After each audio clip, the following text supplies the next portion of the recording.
Você sabe se o seu dinheiro está seguro lá no banco, não vai desaparecer, se o governo pode confiscá-lo? Então muitas pessoas ainda têm medo, não tem nada de errado nisso, porque o medo faz parte do ser humano, principalmente quando se trata de dinheiro. Você não pode confiar sempre que o seu dinheiro pode desaparecer a qualquer momento.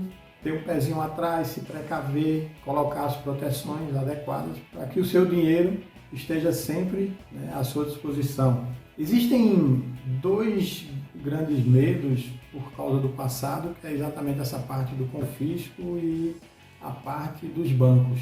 Eu vou explicar para vocês nesse vídeo que o confisco já não existe mais, essa possibilidade. Se você colocar o seu dinheiro em determinados bancos e dependendo da quantidade que você coloca, você vai estar bem protegido. Vem comigo nesse vídeo que eu vou explicar sobre esses pontos e fazer com que você entenda a melhor forma de proteger o seu dinheiro. Meu nome é João César e estou aqui para te ajudar na educação financeira.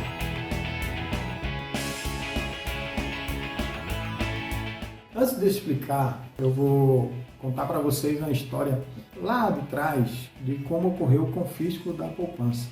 Na verdade, foi confiscado todo o produto que você tinha no banco, todo ativo financeiro que você tinha no banco. Não só poupança, era conta corrente, tinha CDB, LCA, enfim, qualquer ativo financeiro. Na época, a moeda era cruzados novos. E a primeira medida do governo Fernando Collor, ele assumiu no dia 15 de março de 1990, e ele editou uma medida provisória que foi datada no dia 15 de março. Mas aí no dia 16, na sexta-feira, foi dito para os brasileiros sobre o confisco. O que aconteceu de mais impactante foi a poupança, porque a poupança era esmagadoramente da massa. A população mais pobre que colocava dinheiro em poupança. Aí para minimizar isso, tinha um limite, que era 50 mil cruzados novos. Quem tinha acima disso, o dinheiro era confiscado. Isso no caso de poupança, conta corrente, overnight.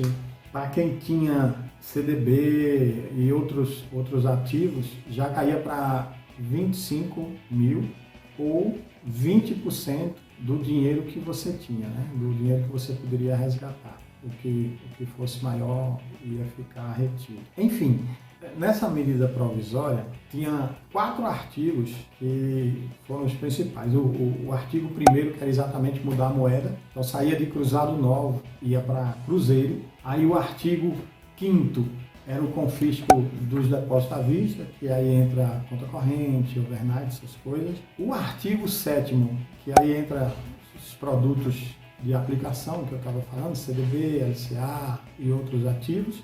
E o 6º, caderneta de poupança. Esse foi o que teve o maior impacto.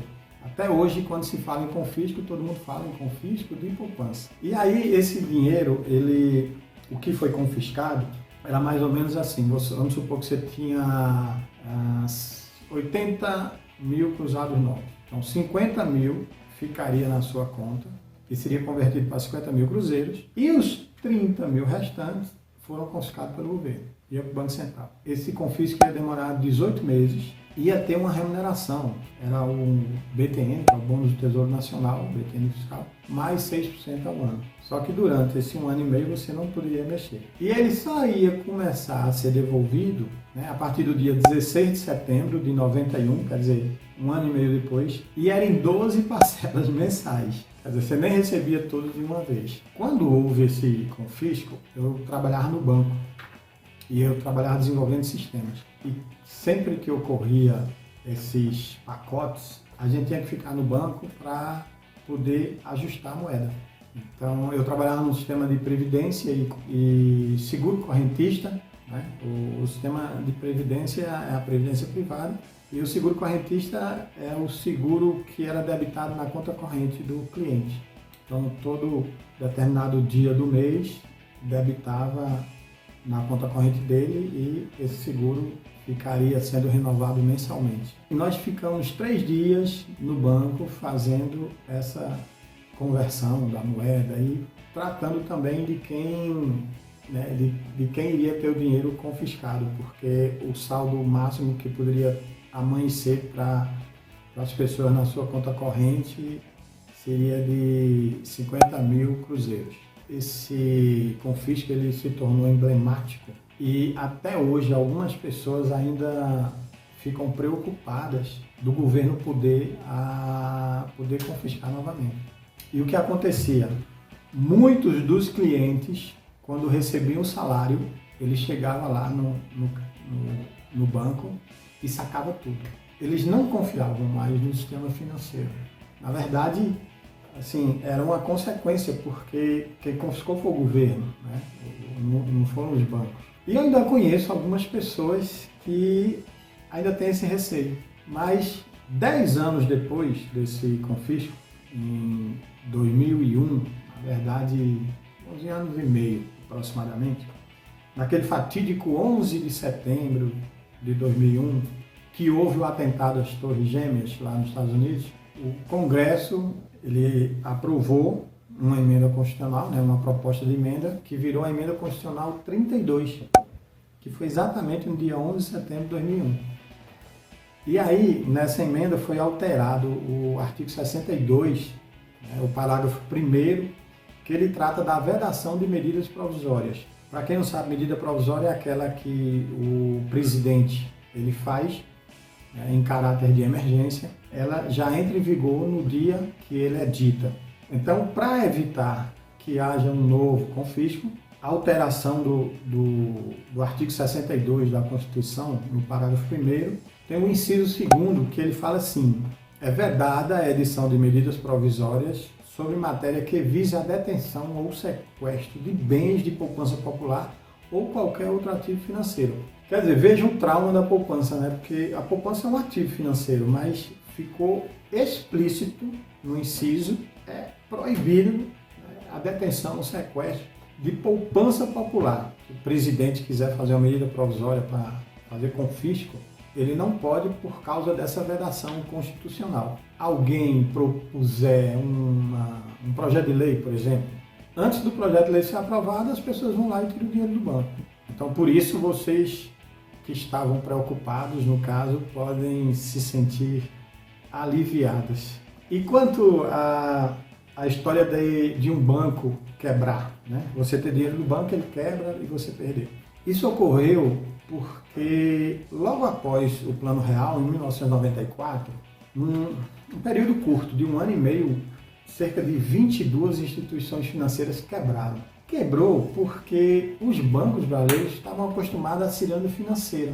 A inflação era muito alta, então o banco ganhava dinheiro em cima disso. Então, seu dinheiro estava lá, o banco aplicava o seu dinheiro, fazia operações compromissadas, emprestar num dia para um e no outro dia receber com juros e tal. E aí essa ciranda acabou com o Plano Real, né? A inflação caiu. Se vocês, só para vocês terem ideia, se vocês pensarem o quanto foi essa queda, lá em março de 89, a inflação estava na casa dos 82% ao mês, não é ao ano, é ao mês. Vê que absurdo. E quando chegou o Plano Real, a inflação despencou, né? Ela passou assim, logo depois teve um regime de metas de inflação e aí caiu para 14, para 10. Os bancos que não tinham uma boa gestão, né, financeira, aí eles realmente quebraram. Tem 2 bancos que são bem emblemáticos. A quebra do primeiro, que foi o Banco Nacional. O Banco Nacional, só para vocês terem ideia, o Jornal Nacional não tinha, né, patrocínios de banco. Ele foi o primeiro banco a patrocinar o Jornal Nacional. E foi o primeiro banco a patrocinar a Ayrton Senna, que foi o maior piloto de Fórmula 1 do Brasil, né? Em 84 teve a final do Campeonato Brasileiro.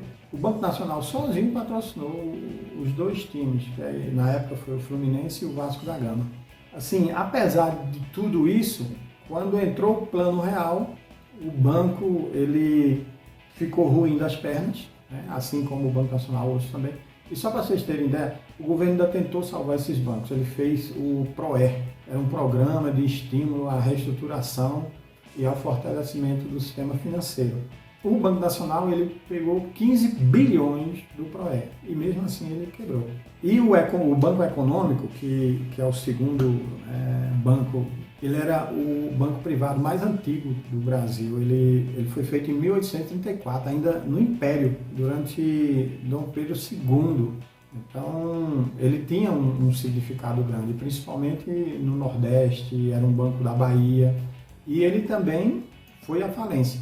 E aí, em 1995, com a criação do PROER, começou a incentivar a fusão e incorporação de bancos. Então, aqueles bancos que não estavam se adequando ao Plano Real, eles começaram a ser incorporados por outros bancos, com a ajuda do PROER, desse Programa de Estímulo à Reestruturação.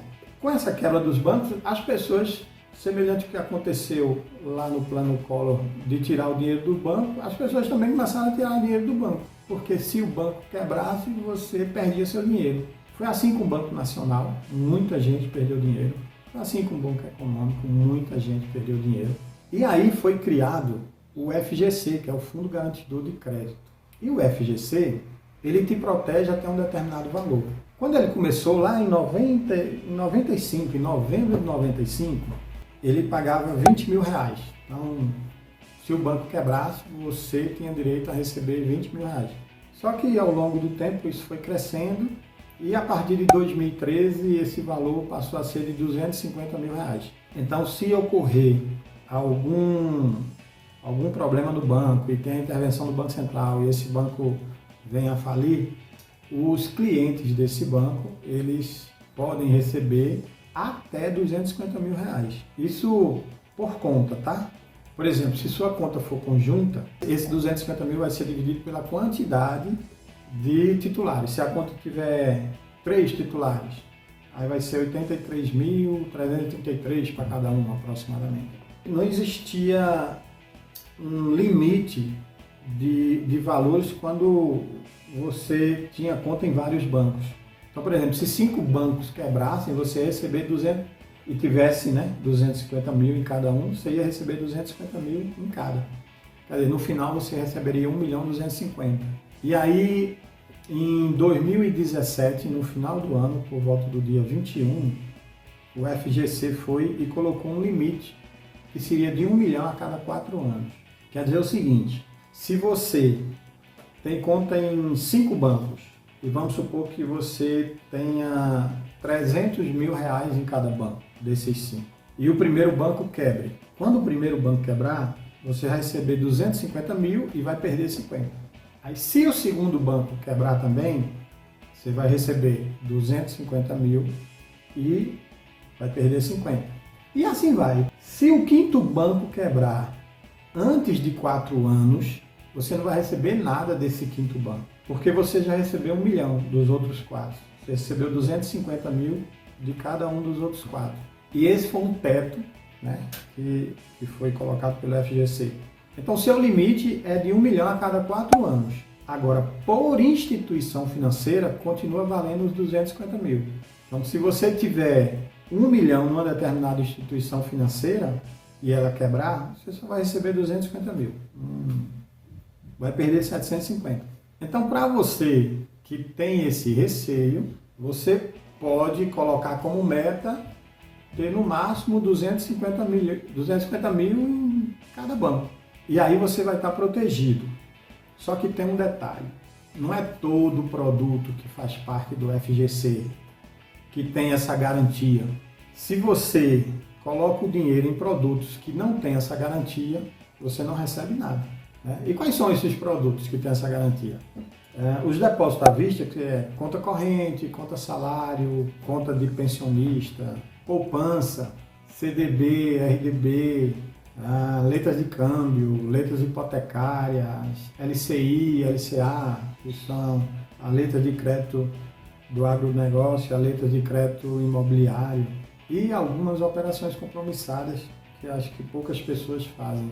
Mas somente esses produtos é que tem a garantia do FGC. Não adianta você colocar o dinheiro em outro produto que não seja esse, que ele não vai estar garantido. Se o banco quebrar, você perde. Então, por exemplo, fundo de investimento, você tem um leque de opções, você tem fundo de renda fixa, fundos multimercado, fundos de ações, fundos imobiliários, fundos cambiais. Nenhum desses fundos está coberto pelo FGC, absolutamente. Então, se você colocar dinheiro num fundo e o banco quebrar, você perde. Ações também, você não recebe nada. Enfim, qualquer produto de renda variável, você não recebe nada. E tem um detalhezinho aqui, que é assim, letras imobiliárias, ela também não está coberta. Então lembra que eu falei antes sobre letras de crédito imobiliário? A letra de crédito imobiliário, ela está. Então, quando alguém te oferecer, algum gerente, né, algum consultor te oferecer letras imobiliárias, você saiba que não está coberto pelo FGC. Agora, se for LCI, LCI está. Você pode até tentar decorar assim, LCI e LCA. Esses dois estão.